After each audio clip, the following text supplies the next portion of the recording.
Okay, I think we'll get underway. We're going to now go on to having a presentation from the Western Bay Plenty Transport System Plan key personnel. Annika, would you be good enough to introduce our guests? Kia ora katoa. The purpose of this paper and the presentation today is really to provide you with an update on the Western Bay Plenty Transport System Plan, which is effectively the implementation mechanism for the Urban Informed Transport Initiative, or UFTI. This wonderful document here that you all approved in July 2020. And the reason why it's coming to this committee today is both the TSP and UFTI sit under the Smartgrowth Partnership and are both initiatives driving out of the Smartgrowth Partnership, so that's why we're here today. I'll take the paper as read, and I'd like to introduce the independent chair of TSP, Dean Kimpton, and the program director, Neil Mason. Welcome, gentlemen. Thank you. Thank you for the introduction. It's an honour to be here. One of the things that we are challenged with in the TSP program is the speed and the need to keep the communication and the visibility of what the project is doing high. So I expect to see you again over the next coming weeks because, as I'll explain as a part of the presentation, we have got a very aggressive timeline between where we are and where we need to be in order to meet the RLTP deadlines for submission at the end of September.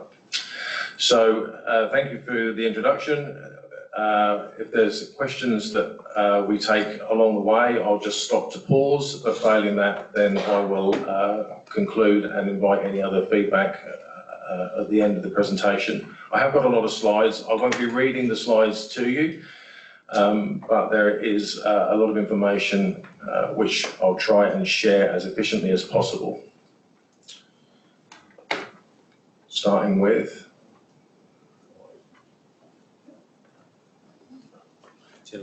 forgive me, I'm just trying to get technology working. It is turned on.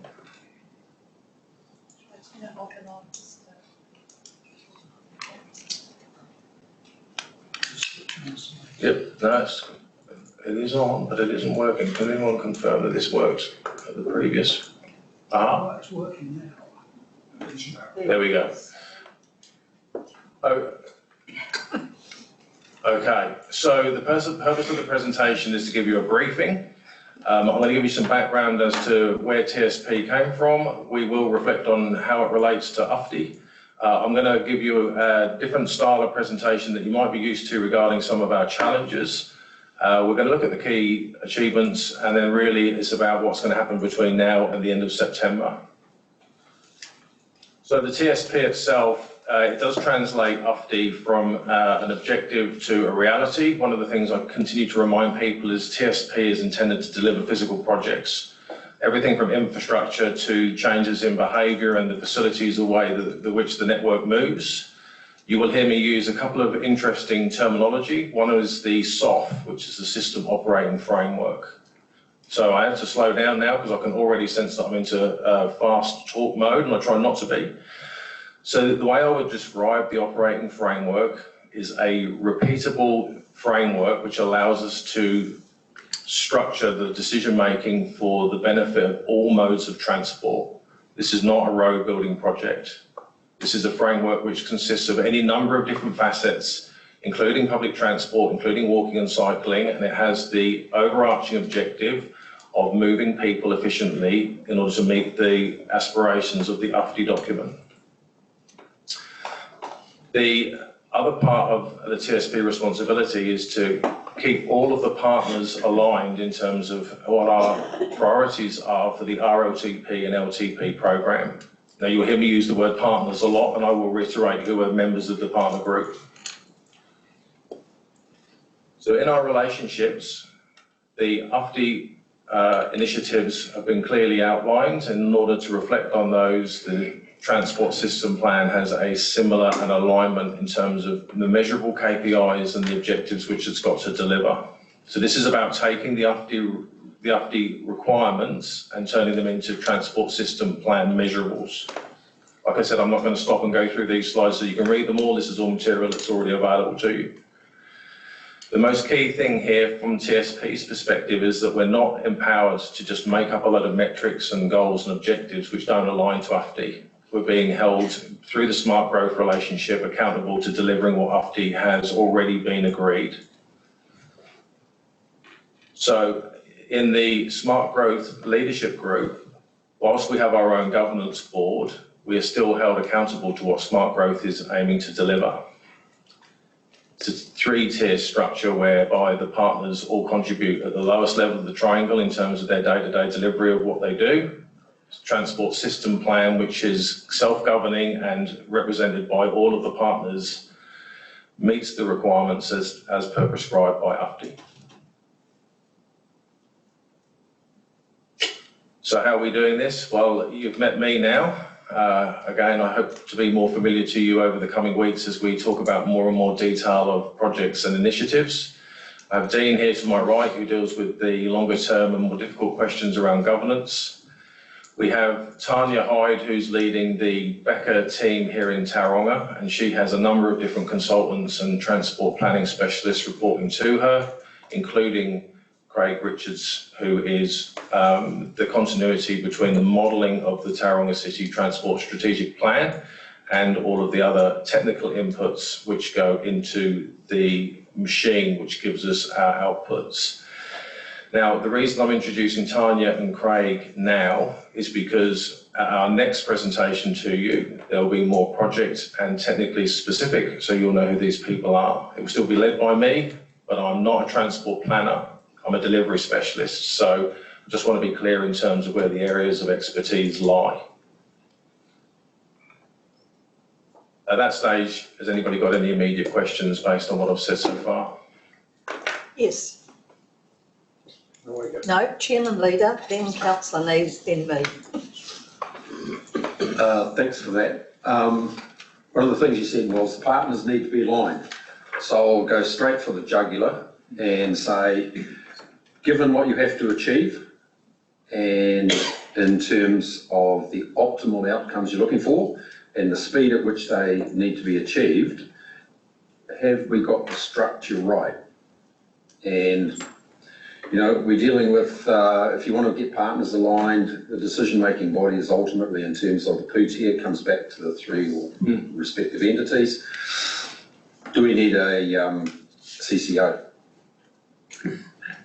Centre of Excellence. Sure, that would be a structural solution, wouldn't it? I think that is a discussion that you'll end up continuing to have. I understand, I've heard that suggestion before. At this stage though, I'm quite clear from my perspective, and I think I would fairly represent all of the governance group, the TSP, that the partnership model we built relies on all those parties coming and talking through and prioritising and making the calls on where those investment, well, first of all, the strategic operating framework, we've got the right operating framework, we're engaging with our communities in a way that we should be, have we got the prioritisation right, and then have we got the delivery right?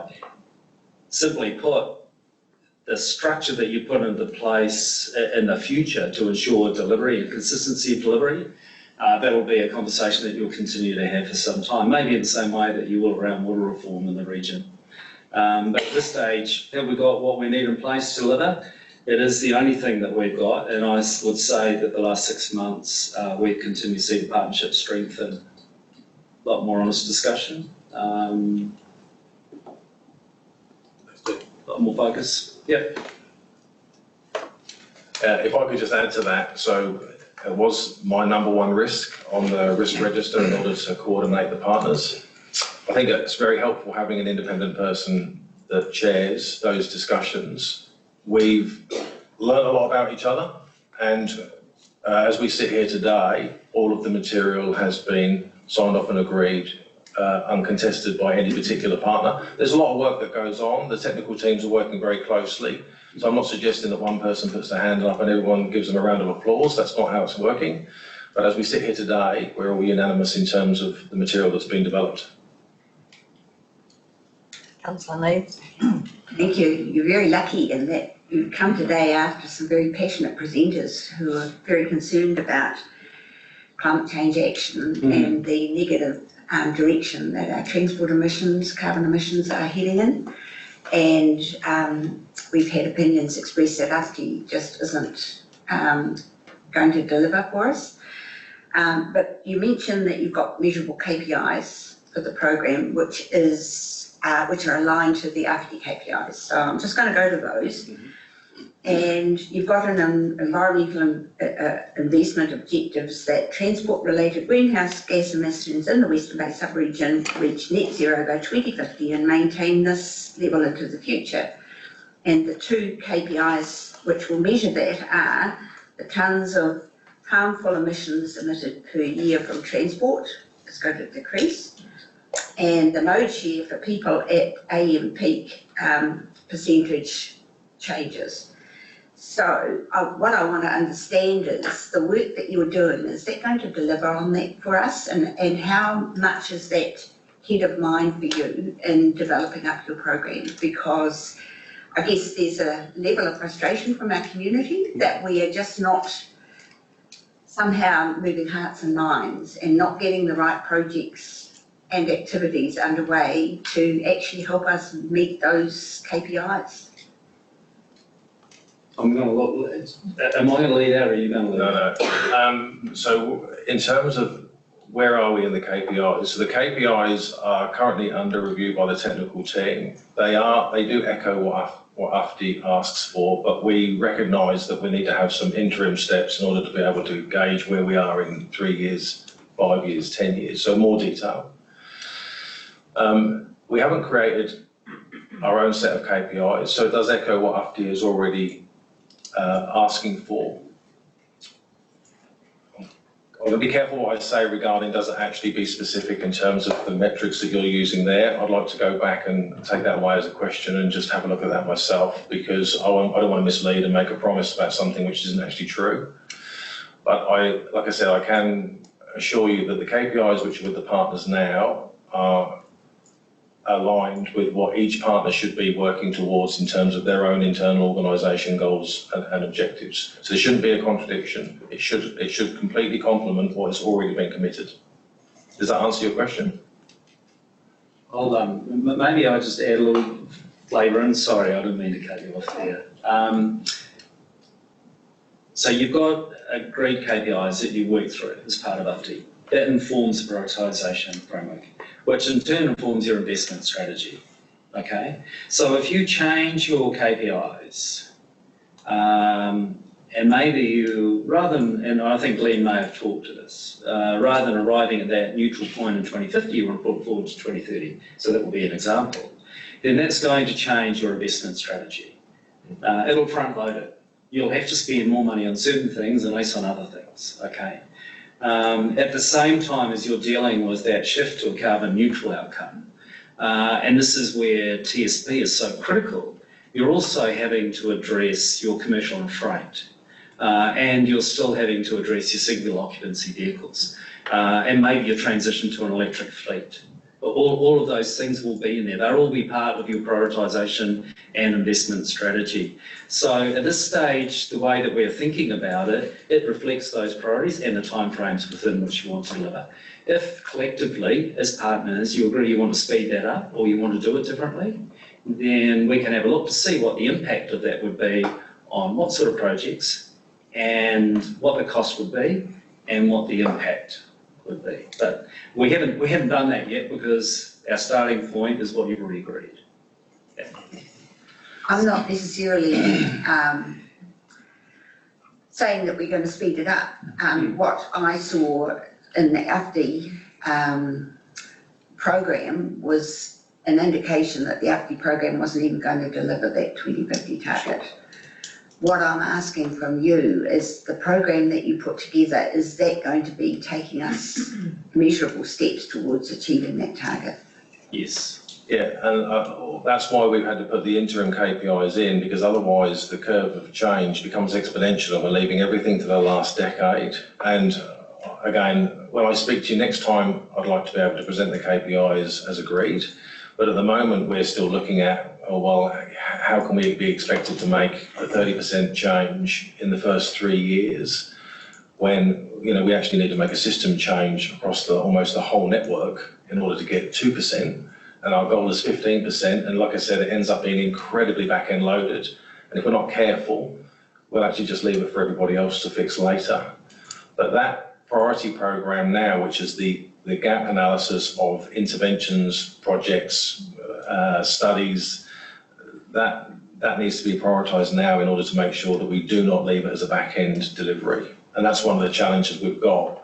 But I'm kind of jumping ahead to the next presentation because people want to get into the detail of the projects and the solutions, whereas it wouldn't be wise to get into that level of detail today. Thank you. I just wanted to express my expectations of what we're going to see as some measurable steps towards achieving that target. So Councillor Modal and then myself. Yeah, look, just where we're up to. Don't listen to her when she says worrying about after. I think this is this is a great start, and getting an independent team in there to actually get the thing going. It is all about priorities. We've got I think you said in your paper, a $7 billion job over 50 years. Now, you can't fix everything right now. We've got a COVID crisis as well.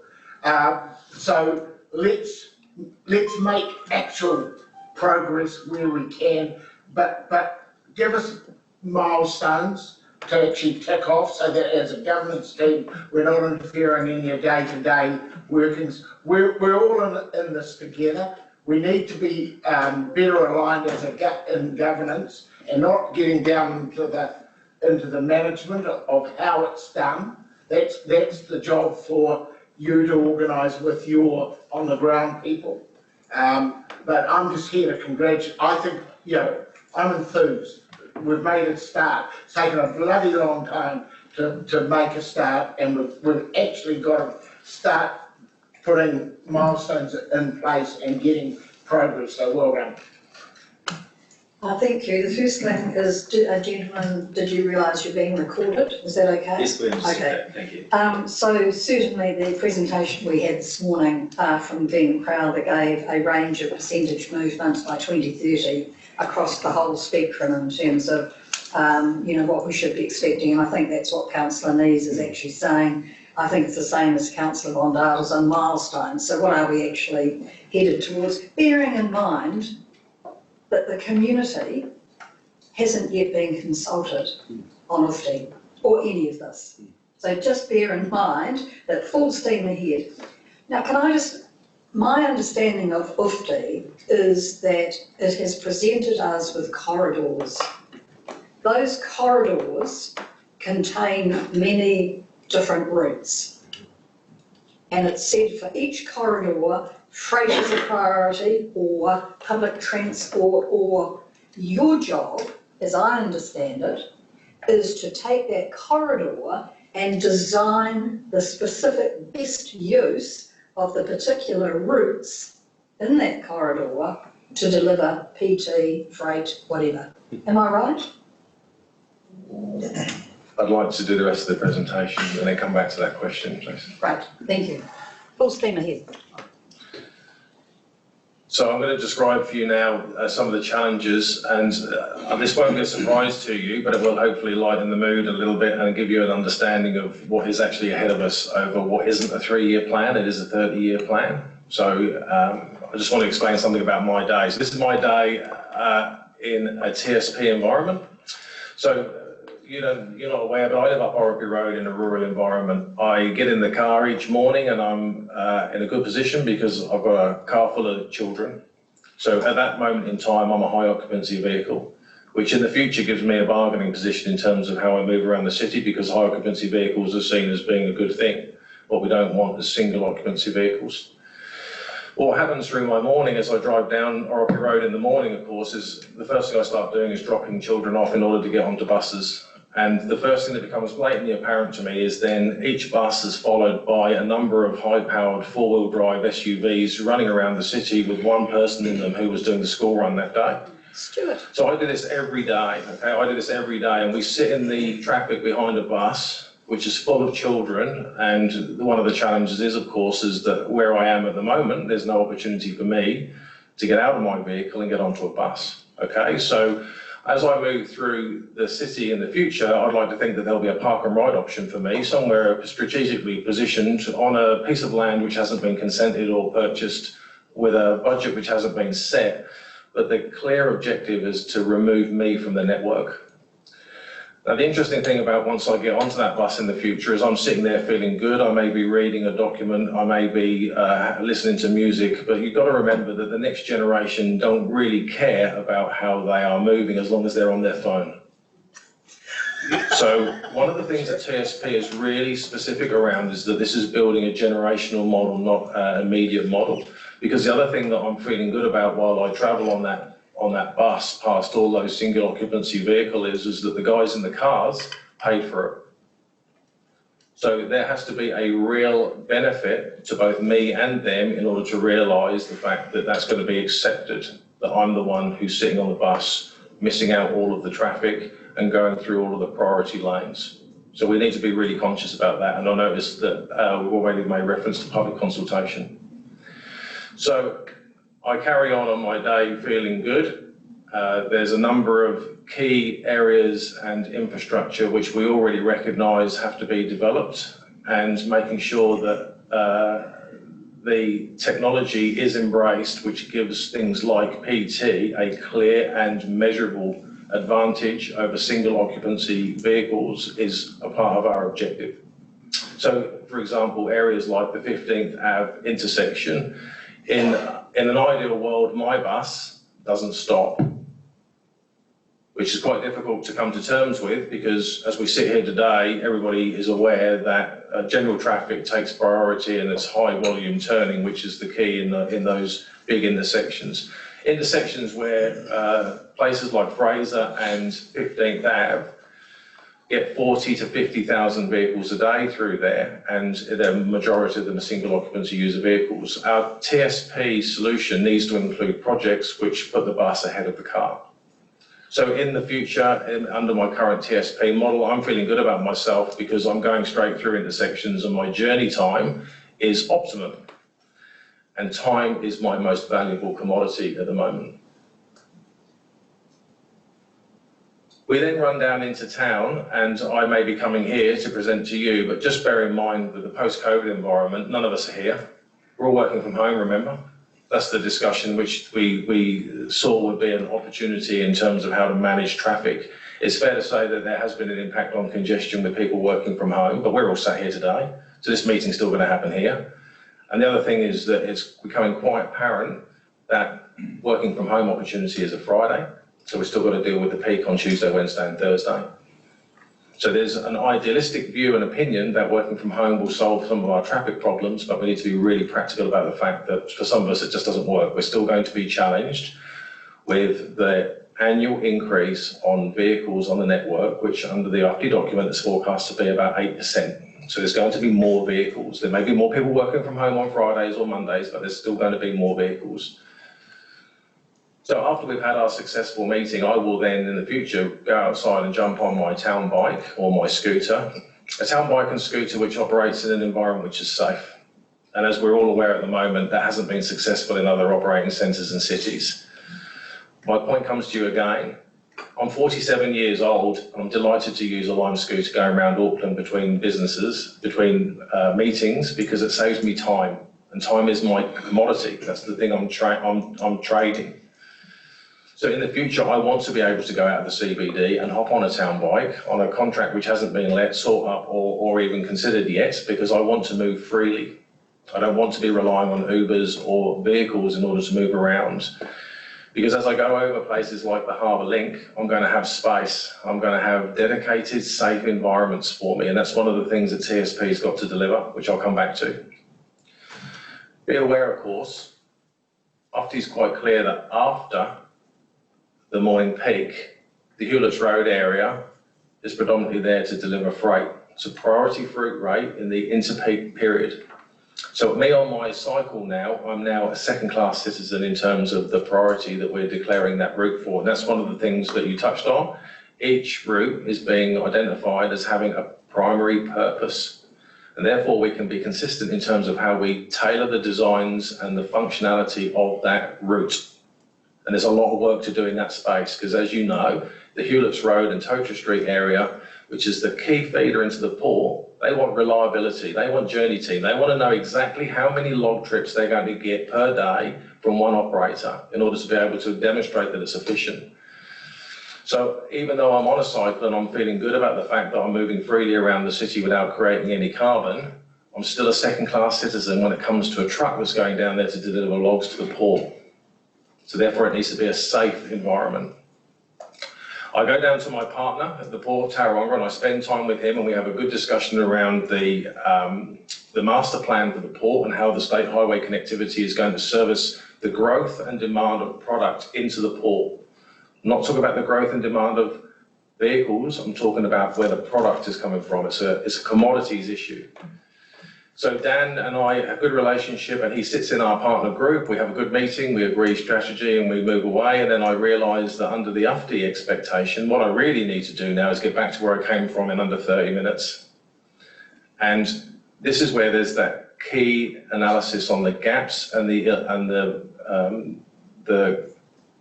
infrastructure in the current network. Because from Mount Maunganui, I can cycle all the way back round Chapel Street and go around the Daisy Hardwick, and it's a very enjoyable experience. I've got to pedal fast in order to do it in 30 minutes, but it's doable. Till I get to Judea, where I'm expected to cross between two really well-presented cycleways through an industrial zone where there is no clear, safe infrastructure route for me to follow as under a predetermined cycle route.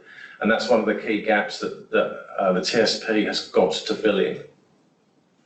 So I get back to my car and I'm feeling good about my day because I've actually embraced almost every part of the TSP, including the modes, shifts and the corridors, the routes and the modes, including public transport in one day. That should be a regular day for me going forward. Any questions at that point regarding routes, corridors, modes and uses?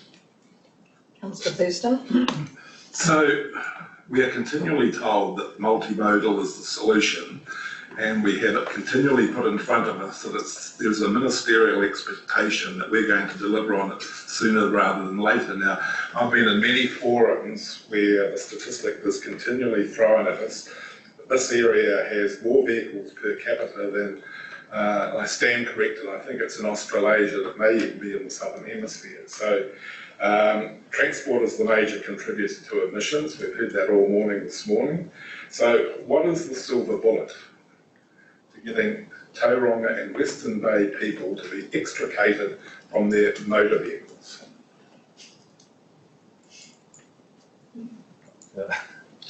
We need to know, because as I said earlier on, I am sick to death of talking about this. You know what I mean? But sooner rather than later, we have to ask the big fundamental question, what is going to extricate Tauranga and Western Bay people from their beloved motor vehicles?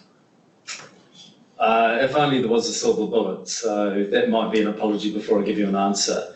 If you think about how New Zealand towns and cities have grown, in large part you have this, you have many people living across a spread geography. Typically we centralised all the jobs into a town centre, and you've got industry or commerce, a lot of agricultural activities happening all over the place. And so you had this one-to-many relationship going on without, and this is where we're getting to now. So that's your context, okay? So people needed cars to get around. I just think about myself, I have got 4 sons. They all play sport. I live and work in one spot. My wife works in another spot. So you have this one-to-many relationship, and there's no way you're going to get around on public transport if you do just solely by public transport. So people will always use cars. But, and this is now what I think you're starting to address in New Zealand and here, we're thinking more deliberately about how we combine our transport expectations with our urban form expectations and where people work. So rather than just having all the jobs in centralised locations, we should be able to design some of our communities in the future with commercial or light industrial activities classified. So you're not having to throw them all onto the same arterial route or state highway to bring them into a centre. Okay, so you're going to have to rethink urban form, and you're going to have to match your transport to support that. So that's one thing. You'll reduce journey time, you'll reduce congestion, and you'll rethink how people move around. So that's one, it's not a silver bullet, but that's one of them. And then you have, alongside of that, and I think you've seen this demonstrably in Auckland, you have to build safe, clean, highly regular public transport system. If you don't have that, why would I change out of my car? Until you've got that in place, and you need to do more work here, until you've got that in place, you're not going to pull people out and put them into a public form of transport. And I'm not proposing here that it's a bus or light rail or any of those, anything that has that mass rapid component to it, and you can define what that looks like. Unless you've got those special ingredients, you're not going to make the other shift. And then you've got carbon reduction, which is a benefit of those first two sets. The third one is how you shift your vehicle fleet and sort of fuels and the technology that it uses. So, look, this is layered, no silver bullet. You're going to have to do a lot of things. You're going to have to execute them superbly, and you have to start, and you have to move at some pace. Councillor Rose? I guess in regards to, like, because I don't want to be here in 20 years or so and this conversation's still happening and we're still trying to figure out targets and we're still trying to figure out all of that. And also, just to make it clear, most young people want to get on their phones. Some do not. But I guess my big question is what do you think we, and I know you'll probably touch on this later on, what can we do as a council? What can we actually do to make life easier for you guys?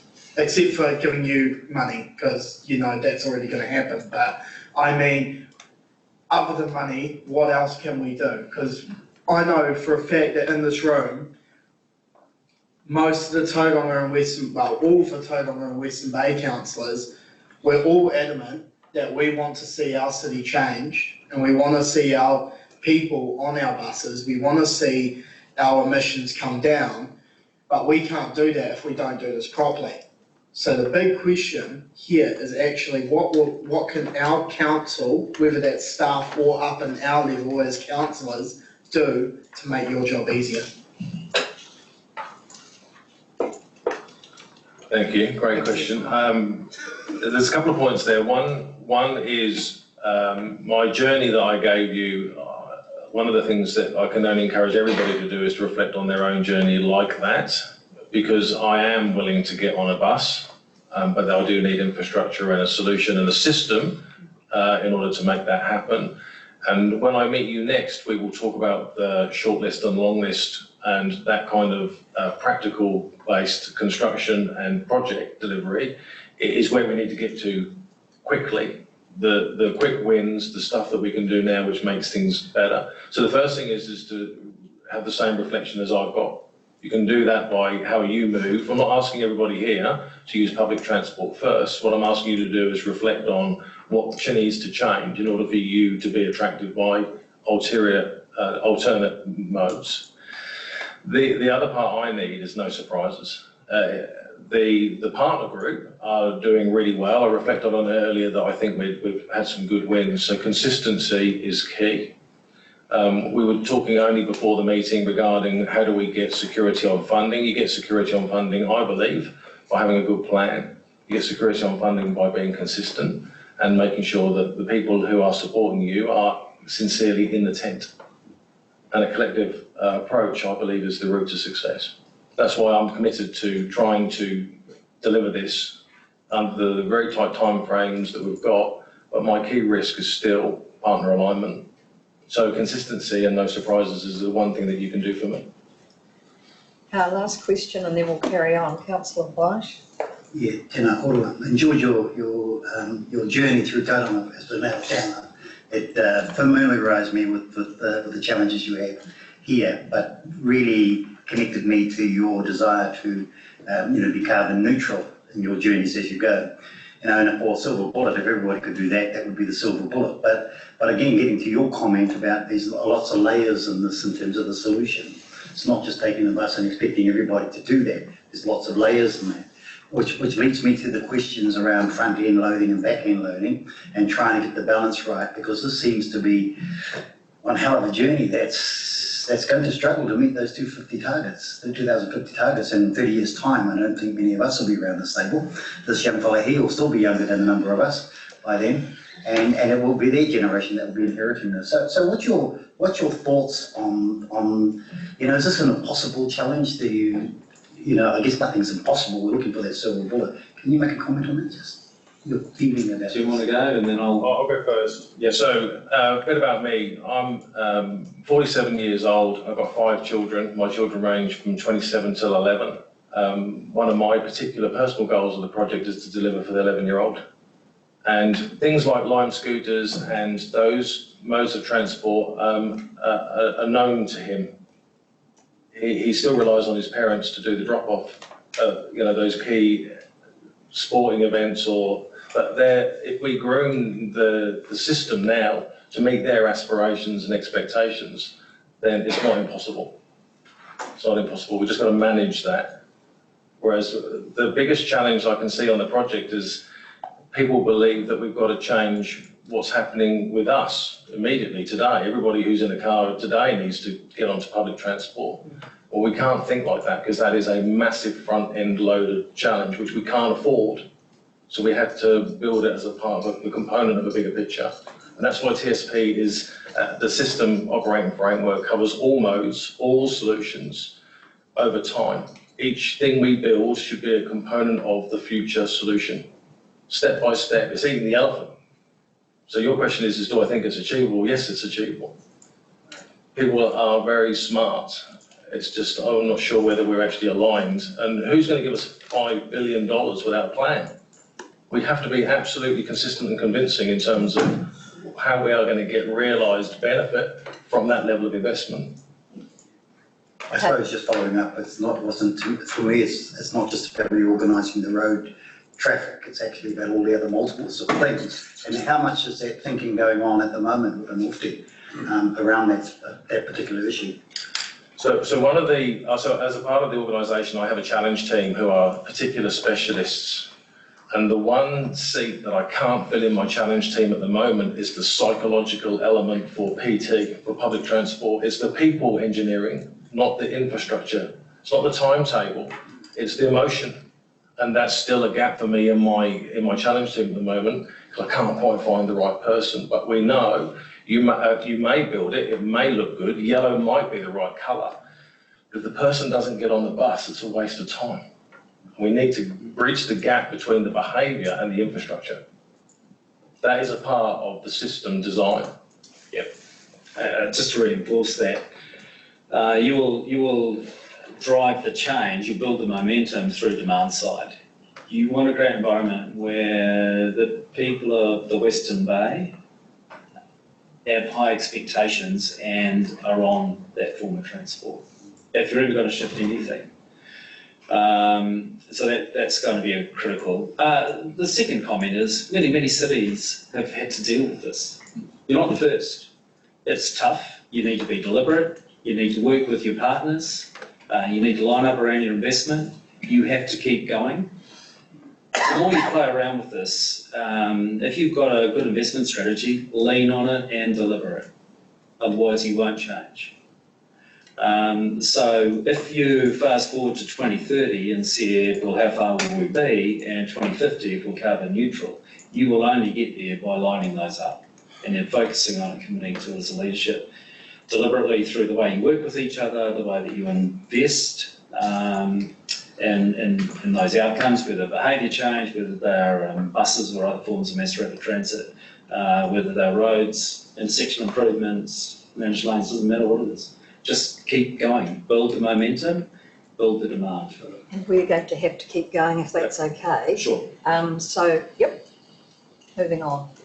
The remainder of the presentation is very much around the process that we're following, so I'll move quite quickly through the slides, but like I said, we'll revisit the outputs from what we're working on at the next presentation. So in terms of our progress and program, so there is a 5-step process that we're following. We're already through most of step 4. This is about network performance. I'm going to touch on these in a little bit more detail, but the headline is that through step 5, we will deliver an RLTP plan and priority list. In step 1 is our investment objectives. This material is available through to you, but again, this is how we align the UFTI investment objectives to a TSP investment objective so that we don't lose sight of the why we are delivering TSP. We've done a lot of work through the networks and places. So this is again focus on the origin and destination drivers around the city and around the network. This is again trying to ensure that we are consistent when we present technical material as to where people are going. People are our product, obviously, in the modal priority. We've done the assessment of all modal priorities by route. We've looked at those conflicts, which is again where the current network is inconsistent regarding what we are expecting from the asset.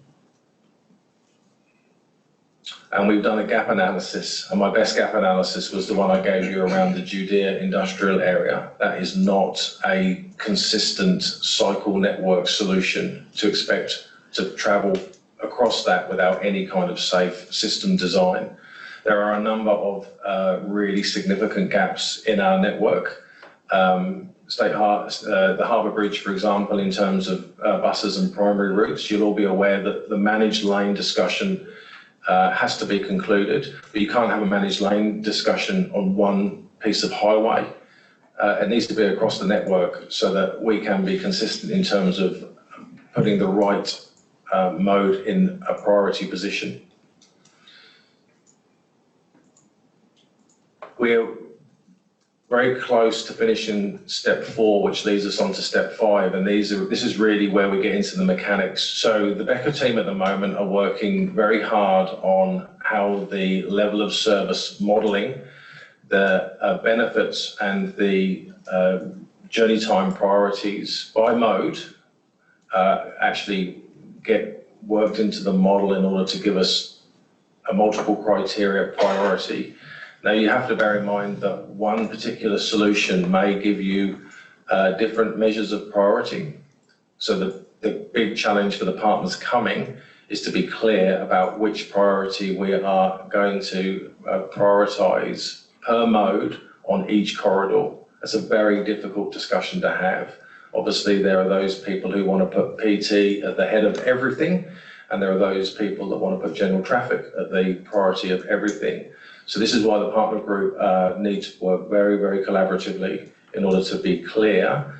The economics element and the cost benefit element are only one part of the plan. There will be a presentation as to what the benefits look like, but again, we don't want all of the priority ones to be $300 million jobs. Because whilst those big $300 million jobs might give us the largest scale benefit, we have to consider affordability. So in the program, I'm expecting to see a number of short range, low risk, low cost initiatives, which will allow us to continue to contribute to the big picture. So we will see a whole range of projects come out of this, which all have a different ranking on priority. So just a question, if I may. $42 million has been given by central government to the upgrade of Cameron Road. So has all of that priority work been done for Cameron Road as part of the wider network, and is it shovel ready and ready to go? So Cameron Road is a different project. There are obviously a number of projects which are ahead of TSP, and we will be considering how the network benefit fits into TSP, but TSP hasn't considered Cameron Road in your example. The system operating framework has confirmed that Cameron Road is a priority public transport corridor. There's no doubt, there's no surprise to anybody there. but I don't have the outputs yet from step 5 of the system operating framework to compare Cameron Road. I don't have that information. So do I take from that answer that the upgrade won't go anywhere near starting until you've got that? No, Cameron Road is a project outside the immediate control of the TSP. It's a project which has already started, like TNL. It's a project which is already commissioned, it's funded, it has its measured benefits, and it aligns to GPS based on the project in its own entirety. TSP includes it in terms of the assessment, but for the whole network, not just for that particular project. So it is included as a part of the analysis, but it isn't a stop-go signal in terms of whether that project proceeds. Otherwise, we would have to stop every single project which is already under commission.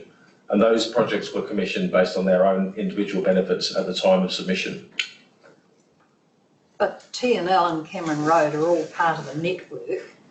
So the original design for TNL included priority bus lanes, which may or may not now. Yeah, so TNL is a really good example, if I may, because it's agreed in terms of its form.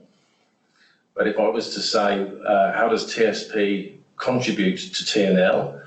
TSP will determine what the managed lane philosophy is, because that managed lane philosophy overlaps with the broader network. And when we talk about managed lanes, we shouldn't jump to the conclusion that it's public transport. It could be a freight lane, but you can't deliver a freight lane from one corridor to another and still reap the benefit of the managed lane unless the next corridor is in receipt of the same level of priority. So TSP covers that as a network issue. They will contribute to it.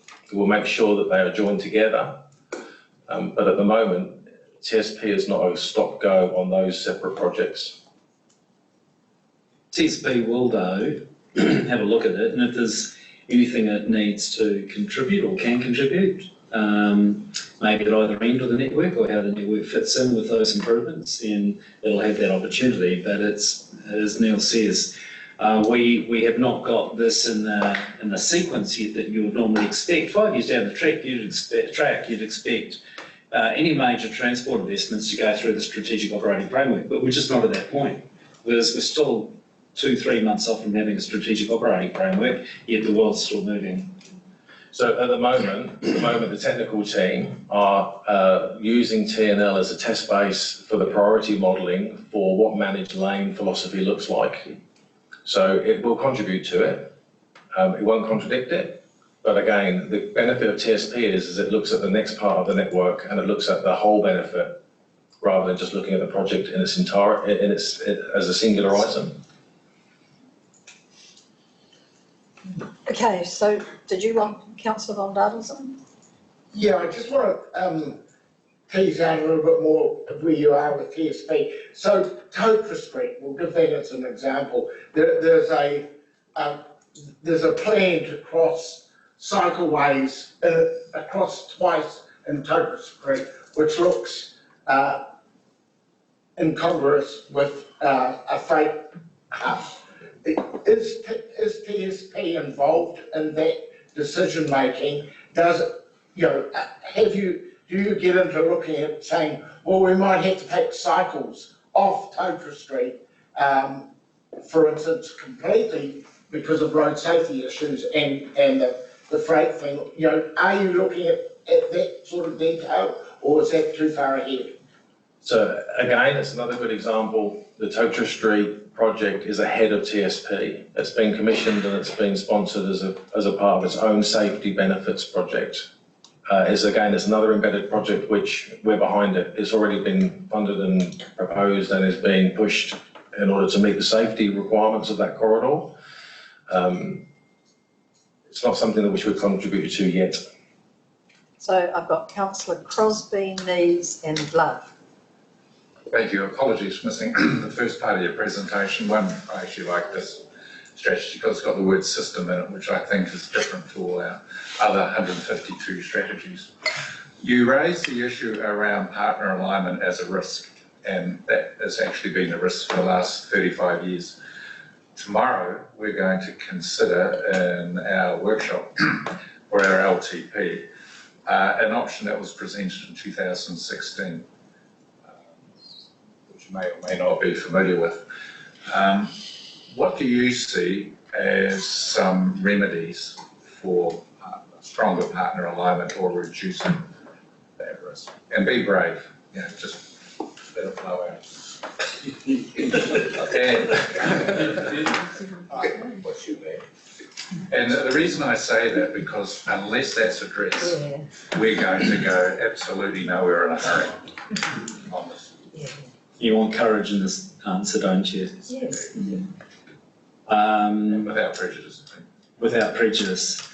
First of all, you need to talk with each other.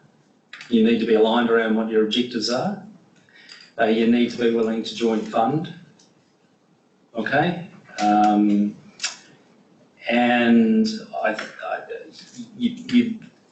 you will only move the needle in this region if you do it together. Okay? My observation from living outside the region is often you're working against one another, but somehow in the middle of it, you all have a common objective. So structure. Definitely structure, but you need a culture of working together. And how do you get to that culture of working together? So you're going to have alignment around some of your common objectives. You're all going to have to step into that with your own effort, your organisational effort, and you're going to have to step into it with your funding, and you're going to have to work alongside each other and just keep pushing and pushing and pushing. And I think in that you'll find the alignment. That sounds a bit patsy, I think, when I reflect on what I said, but I don't know whether there's any other way of getting there. Councillor Neves and Councillor Lowe. I just want to thank you because you are giving me a sense of confidence that we will get to where we want to go. But I'm just reflecting on what your recommendations are going to be. And I'll give you an example of park and rides. Are you going to be saying that these are the gaps, this is where you need park and rides? Because we, through our development of our Western Bay blueprint, we've said all along we're going to need this infrastructure. We're going to need interchanges, we're going to need bus priority lanes, we're going to need park and rides. And yes, that was in the program and they just haven't been delivered. And I heard at the Regional Transport Committee the other day that Tauranga City has done an analysis and there is no place in the city where they can put park and rides except for one.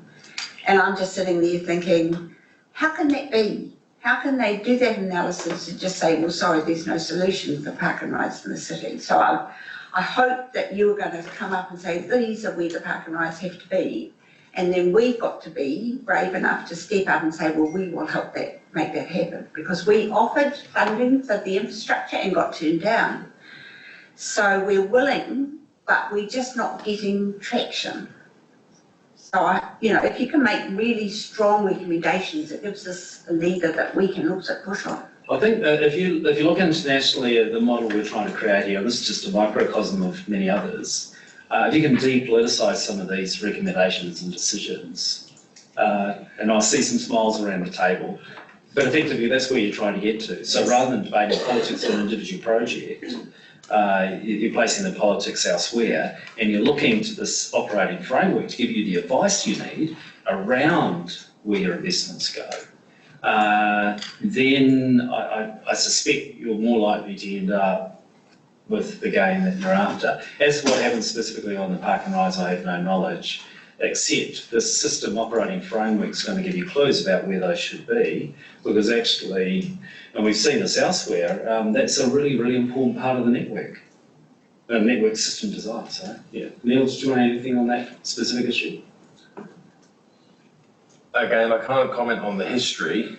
There's a lot of denial to go through in terms of getting some change, but I'm a willing single occupancy user. I've got a lovely car, beautiful 4x4. I just need someone to park it so I can go on a bus and travel freely around the city. One of the examples I've given before, I went to Italy in February. It took me a day and a half to work out the bus app. And I didn't look back from moving around Rome and having fun without having to worry about where my car was. It is a mindset challenge. Yeah, but it does need infrastructure, there's no doubt about it. You can't just assume that everybody is going to do the individual component of this.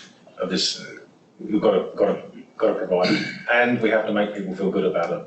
So supporting one another and following it through is key. So I've got Annika, then Councillor Love, then Councillor Rose. How are we doing in terms of your prezzo? Much more to go? Two. Okay, so we've got Annika. I was just going to comment on the fact that the team, our transport team, is actually getting into that next level of detail for you, so that we'll be able to workshop that with you. So we're feeding into the TSB project, but we've also got our own Bay of Plenty Regional Council public transport activity plan that we'll be working through with council coming in the next few weeks. Councillor Love. Yeah, thank you. Looking at my journey today, and as long as this meeting doesn't go on for too long, I've got 3 different destinations which I need to get to before I go home today. And there's no way in the world that public transport would enable me to do that.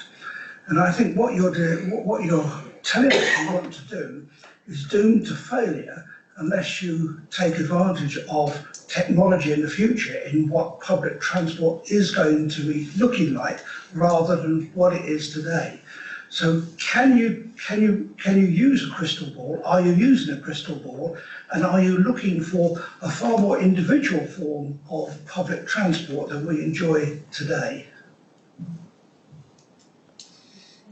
Neil wants to have a go at that first. Oh, no, I can't.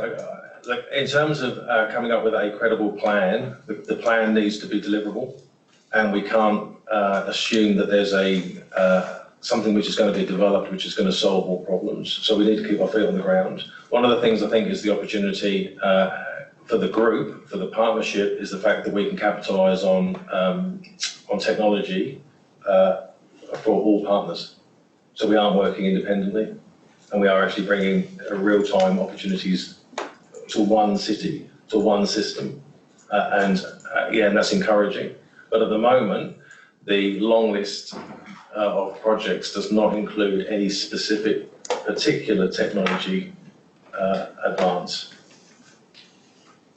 Okay, so Councillor Rose, do you have to? Councillor Uti? No, look, I just wanted to, so obviously when we look at the TSP, we're looking at multiple different modes of transport. This is coming from someone who, 2050, I'll be 51 years of age. So I 100% expect to still be catching public transport at the time. But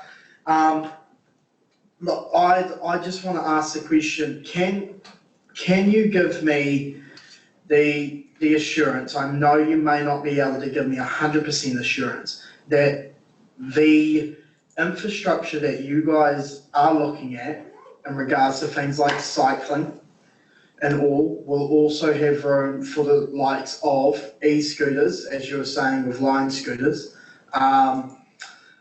Will that infrastructure accommodate for things like e-scooters or e-longboards coming from an ex-longboarder? Will that accompany those kinds of things, so we actually get the most out of this multimodal shift? Look, I can confidently say it does. Well, what it can't rely on is the hoverboard technology which comes next, and that's the gap, right, between this, the physical form and what it's there for. The biggest step forward that the project has made, I believe, apart from the partners working collaboratively, is the fact that we understand the purpose of the corridor. So we have been much more specific in terms of this is what this is actually supposed to do. So if it does come down to being scooters, bikes, longboards and skateboards, then we can design it specifically to meet that demand. And that's where there's confusion. There are a number of areas around the city where we're expecting to get shift onto cycles, but it doesn't go anywhere. It doesn't take you to the place that you want to go. And that's the gap analysis which we've already done. And that's the long list of all those places which need stuff building. Okay, so last question.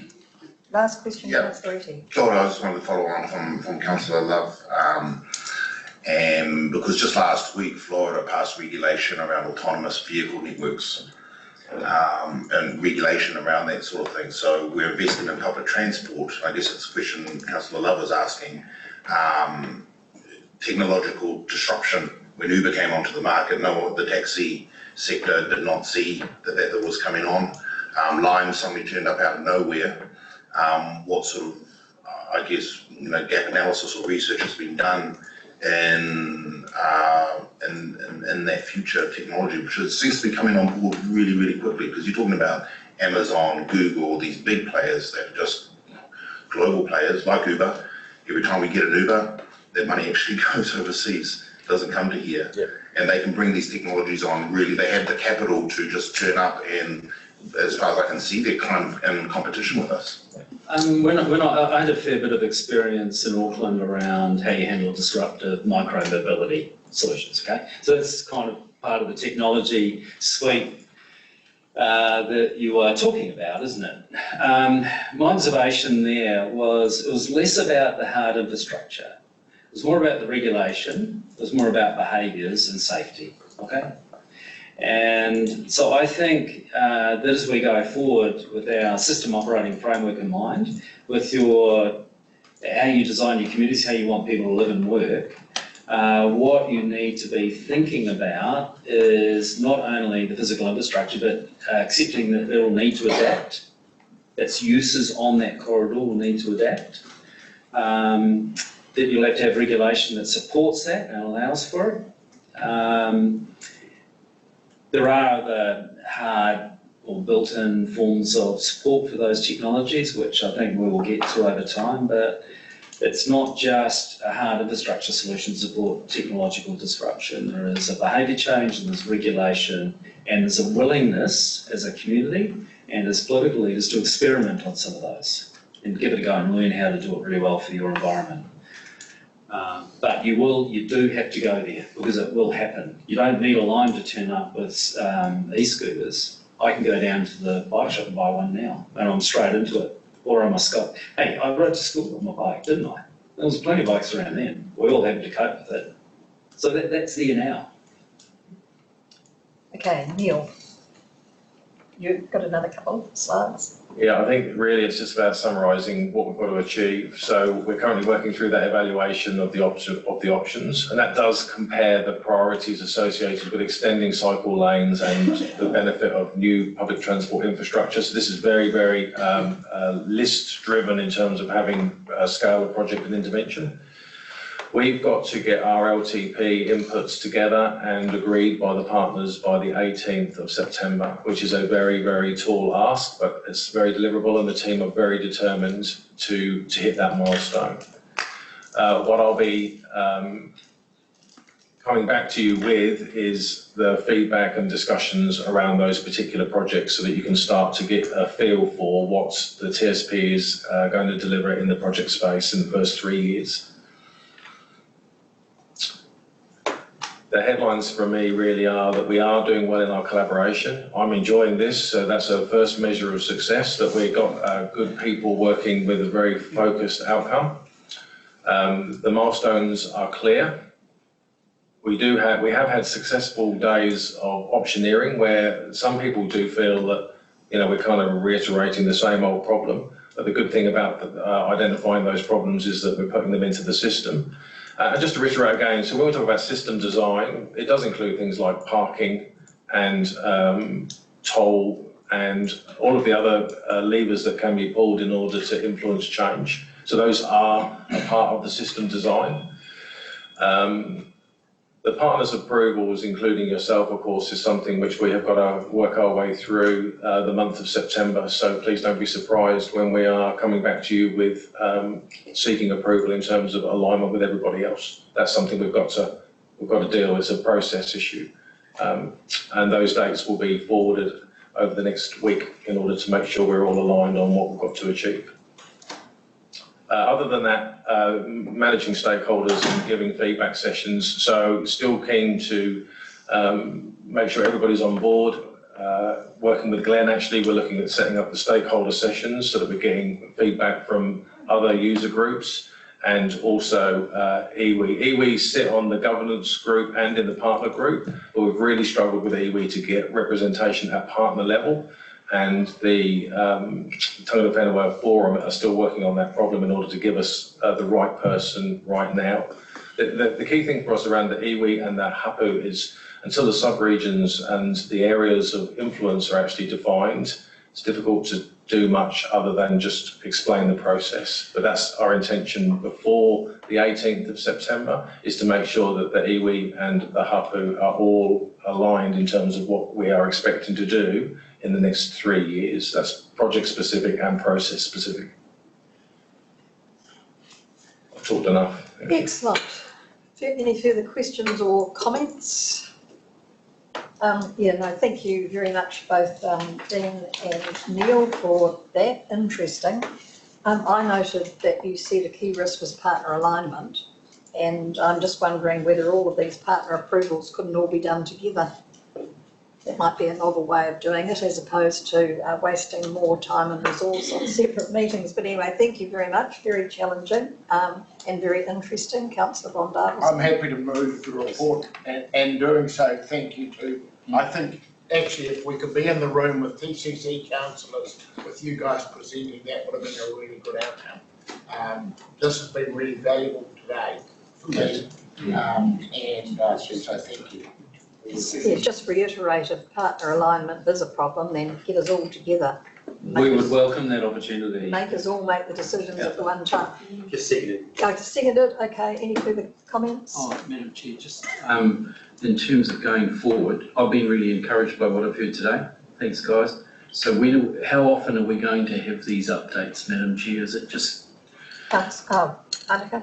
Just in terms by way of next steps, so at the informal councillor briefing on Monday, our transport team is going to take you through the Bay of Plenty Regional Council PT activity plan, which is all the stuff we've fed in to the TSP, and then you will be invited to a joint feedback session, I guess you're calling it, Neil, on Tuesday the 18th with TCC, and I think that invitation's coming through quickly today.